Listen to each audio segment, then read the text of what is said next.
If we had a competent government, don't you think you'd see this stat blasted all over TV, all over radio, voiced by Gretel Colleen, of course, this animation style? Did you know Australia receives 500 times more renewable energy than it currently consumes?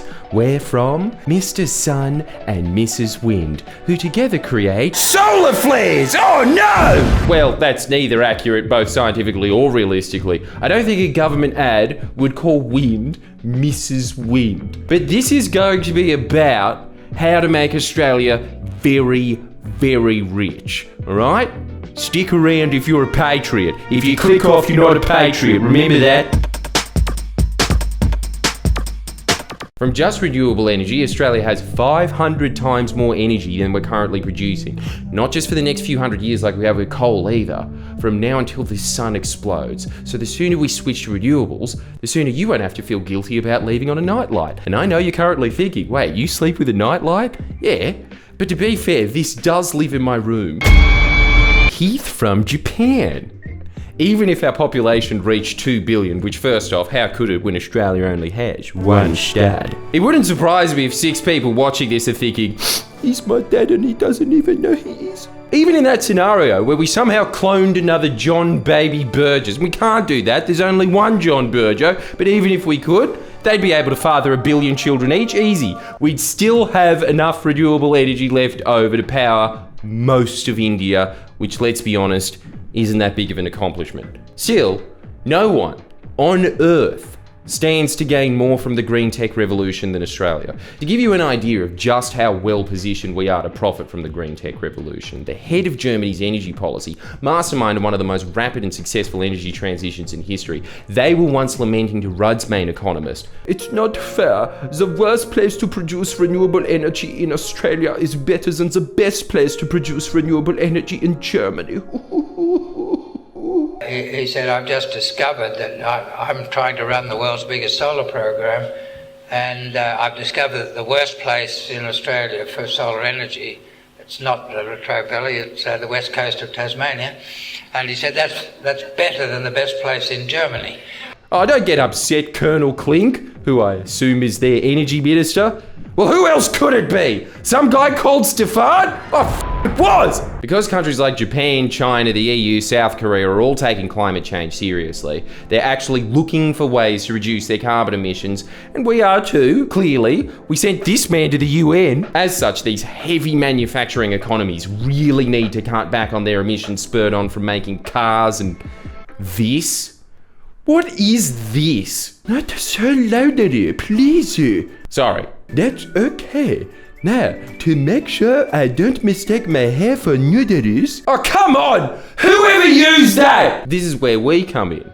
Allow me to walk you through the insanity the Liberals are desperately trying to preserve because all they care about is pleasing this tiny group of fat c***s. Countries like China and Korea purchase our coal, they then use it to purchase our aluminium, our iron ore, our nickel, and then sell our minerals back to us for a profit. This is the grand vision of the world's greatest economic managers. Liberals, bigger bushfires, less money to put them out. Not only greatly contributing to emissions with all those dirty tankers needed to transport their precious cargo of carbon emissions, that's all they're exporting, carbon emissions, but making us hemorrhage money in the process. Nothing but extremely negative consequences. On the other hand, you have Labor wanting to move us to 82% renewable energy and 89% EVs in just 8 years, meaning as soon as we develop hydrogen plants, which Labor are also planning to develop, while state Labor governments are already doing it, they're already saying, F it, we'll do it without federal assistance. Energy will cost next to nothing. Renewable energy is going to be much cheaper in Australia than in the countries that use our electricity. Hydrogen will be more than twice the cost in Japan or Korea as it is in Australia, or Germany for that matter. They'd always have to transport our minerals over to process them while we'd be able to do it here. Transporting them still, I guess, but it'd be like visiting your grandma for Christmas in Geelong, not your great-grandma in Japan, meaning all those towns your grandparents lived in because they used to produce things like steel but now produce meth? Seriously, what does Newcastle produce anymore other than Don't take this as me not being cultured. I strangely know a lot about Australian literature due to the Writers' Festival. If we do this, the meth epidemic in satellite cities will be a blessing in disguise, as we'll save even more in safety gear, because if you're a meth head and you accidentally pour molten steel on yourself, you won't notice. In fact, if we start processing just half the aluminum, as you Yanks say, and a quarter of the iron ore we're shipping to China right now, again, we're excluding all the other raw material exports to Asia, just China, we'd be making more than our current coal and gas exports combined. Ooh, just from that teeny slither of the pie, we could be rich. Than we already are. Suck shit, Kenya. Also, remember this Goosebumps character from a few vids back where he was getting propped up in the Murdoch press to scare everyone into thinking that renewables will cost Australia $542 billion, even though that wasn't true, he just said it, and that was national news? Isn't it great that this specific looking cave hermit that no one ever heard of determined an election by saying, maybe $500 billion? Really? No? Good enough. All that extra cash flowing through Australia, making extremely necessary jobs like laser hair removal clinics. Well, there's a lot of Greeks in Australia, you know. Look, there's one in the woods. Look at him go. I can't find the phone zone, no. The Borg is constantly lamenting about the $1 trillion debt or the death of his Borg brethren in their eternal struggle with the Federation. I assume he's saddened by that. It's really hard to read a Borg's facial expressions. How are we ever going to pay back the $1 trillion debt that I put us in? Well, there's a very simple solution to that, Josh. Get the out of government. Lose on purpose. Actually, that's not easy. You tried that in the 2019 election and still won. Well, chuck a reverse Whitlam. Get the Governor General to sack you. Just tell them Dutton was the one to give the Queen COVID. He'll have to respond. He's the Queen's representative. You always hear this point that Australia's only responsible for 1% of the Earth's emissions. It's like one of the senators stabbing Caesar saying, well, he's already been stabbed 22 times. Might as well just get right in there, be a part of history. That's an ad for my new stand-up show, by the way. Check it out at friendlyjordies.com. That's where you get the tickets. There's also a new merch range coming at friendlyjordies.com.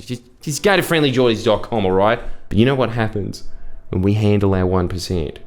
Steel production, one of the most energy-intensive and funnest industries on Earth. Take your kids there, get them to stick their hand in the smelter, tell them there's a Pokemon at the bottom of it. Steel accounts for 7% of global emissions. We export nearly 60% of the world's iron ore.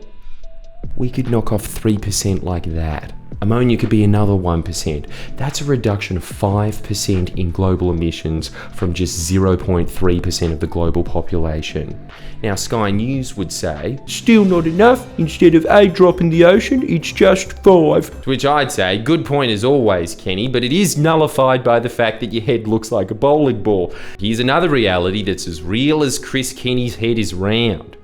We can either continue to be the biggest emitters per capita on Earth and be sapped of trillions of dollars that are our birthright, or we can be responsible for the biggest reduction of emissions per capita and make trillions of dollars doing it. How?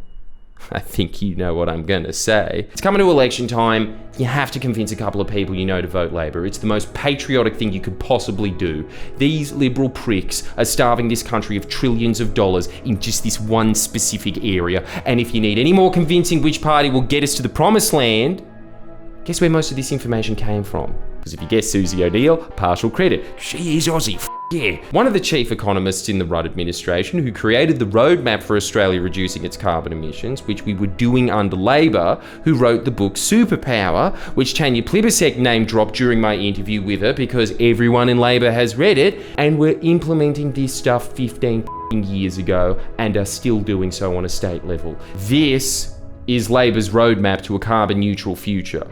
You want to see how prosperous we'd be under an uninterrupted Labor government? Read it. In contrast, look who's building the so-called Liberal Party roadmap to a 2050 carbon neutral world. The same weasel that worked for the Minerals Council that scared you out of voting for Labor last election is now coming up for modelling saying, oh yeah, no, actually we can get to 2050 energy, but we can also do it while not inhibiting the profits of the fossil fuel industry as well. You know, best of both worlds. Who do you trust more? Like and subscribe. Please share and comment below. Comment.